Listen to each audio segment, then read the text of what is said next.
Imagine you go a full day and a half without eating. A missed dinner, a late night, a rushed morning, and suddenly it's been 36 hours since your last real meal. At first, your body quietly burns through sugar in your blood and glycogen in your liver and muscles, and nothing feels that dramatic. But like nearly 75% of adults, you've spent years snacking from morning to night, so your organs are trained for constant refills, not long gaps. Under that stress, your liver is forced to pull harder from stored fat, your brain starts leaning on ketones as backup fuel, and your gut begins slowing almost everything down. Hormones that control hunger, stress, and blood sugar all shift just to keep you upright. This is what happens to your organs when you don't eat for 36 hours, and it's a bigger deal than just skipping meals. Over time, constant snacking quietly reshapes your body, nudging you toward insulin resistance and silent inflammation. On paper, it's metabolic risk. In daily life, it's feeling tired, foggy, and stuck at the same weight. Your organs end up running a snack bar that never closes to clean.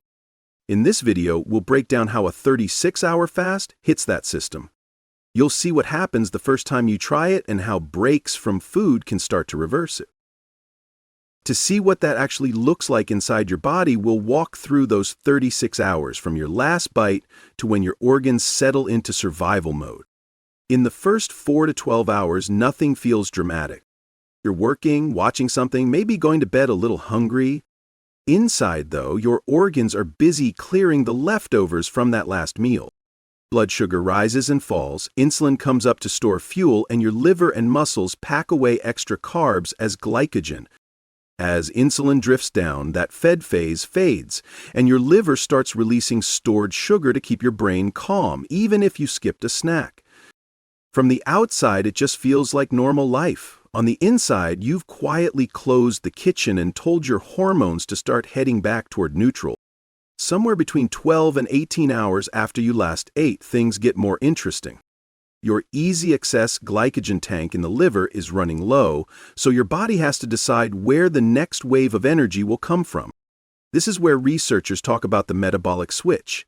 Instead of running mostly on sugar, you begin leaning more on stored fat. Fat cells start releasing fatty acids into your bloodstream, and your liver turns more of that fat into ketones, a backup fuel your brain can burn when glucose isn't as available. You don't feel that switch happen like a light turning on, but you might notice your hunger coming in waves, a dip in warmth, or a little mental fuzziness as your brain tests this different fuel mix. The key is that your insulin is now lower than it ever gets in a typical eat from morning to midnight day, and your organs are being reminded they can function without constant top-ups. Between 18 and 24 hours, you're still in that same story, but the stakes ratchet up. Glycogen is nearly gone, fat burning is higher, and your liver has fully stepped into the role of fuel manager.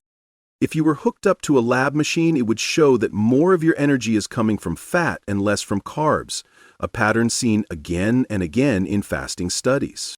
In real life, this can feel like a rough stretch. You're not used to saying no to cravings, your habits are screaming, and suddenly every commercial seems to involve food.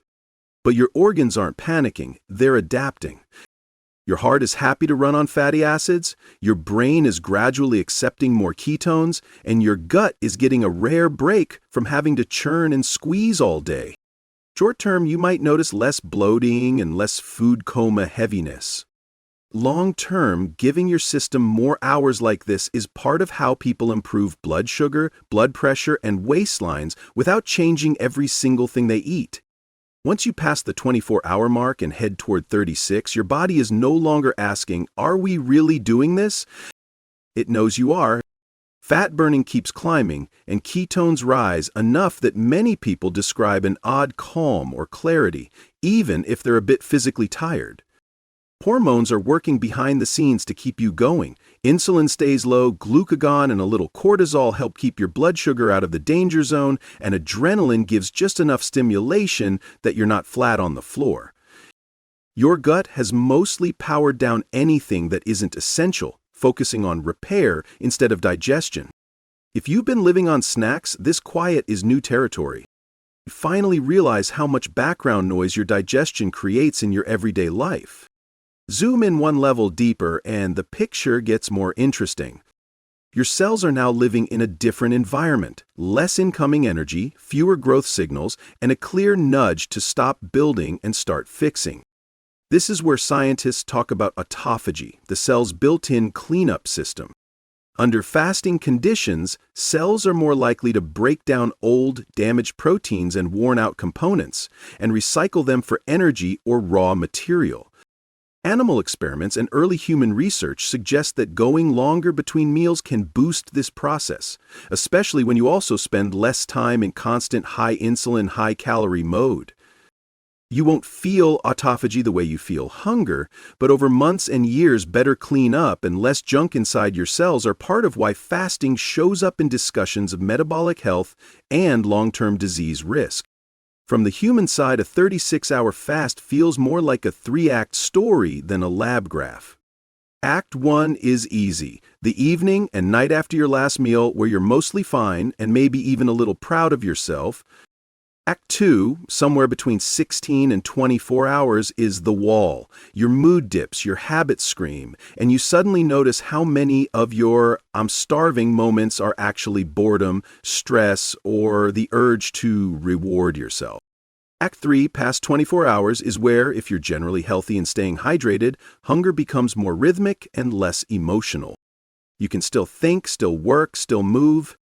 For a lot of people, that realization alone is life-changing. Your body is not as fragile or as dependent on constant snacking as your routine made it seem.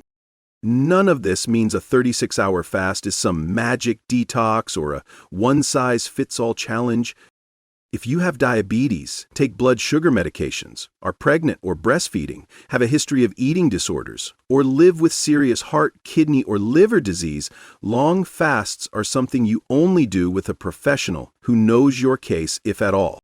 And even if you're otherwise healthy, symptoms like chest pain, confusion, severe weakness, or dizziness that doesn't improve with rest and fluids are stop signs, not spiritual milestones. The point of understanding these 36 hours is not to punish your organs, but to respect them. When you see how they burn stored fuel, juggle hormones, and quietly repair damage while you're just not eating, it becomes much easier to change your everyday habits and give them more of the calm, regular breaks they're quietly begging for. So, when you zoom out, a 36-hour fast isn't a stunt. It's a clear look at how hard your organs work when you finally stop feeding them non-stop. It proves your body can switch fuels, burn stored fat, and clean house when you give it the chance.